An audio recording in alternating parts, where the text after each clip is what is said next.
beyond any doubt that the Syrian regime has used chemical weapons against its own people multiple times.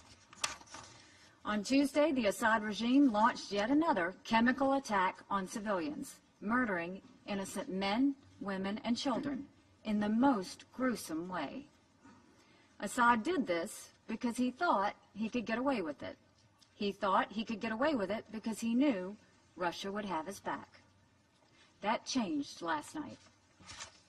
As I warned on Wednesday, when the international community consistently fails in its duty to act collectively, there are times when states are compelled to take their own action.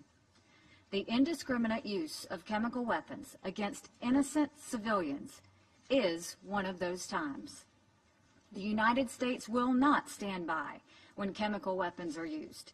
It is in our vital national security interest to prevent the spread and use of chemical weapons.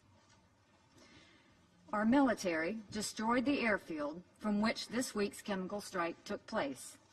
We were fully justified in doing so. The moral stain of the Assad regime could no longer go unanswered. His crimes against humanity could no longer be met with empty words. It was time to say enough, but not only say it, it was time to act. Bashar al-Assad must never use chemical weapons again, ever. Now, while the Syrian regime is responsible for the chemical weapons attack, it is not the only guilty party. The Iranian government bears a heavy responsibility. It has propped up and shielded Syria's brutal dictator for years. Iran continues to play a role in the bloodshed in Syria. The Russian government also bears considerable responsibility. Every time Assad has crossed the line of human decency, Russia has stood beside him. We had hoped the Security Council would move forward, but Russia made it known, as it has done 7 times before, that it would use its veto once again, covering up for the Assad regime.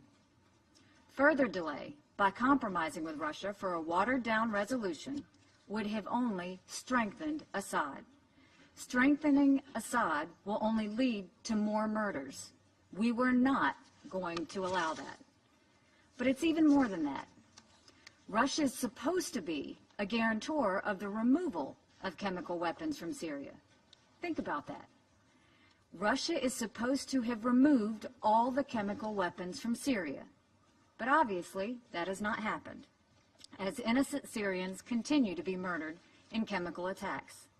Let's think about the possible reasons for Russia's failure.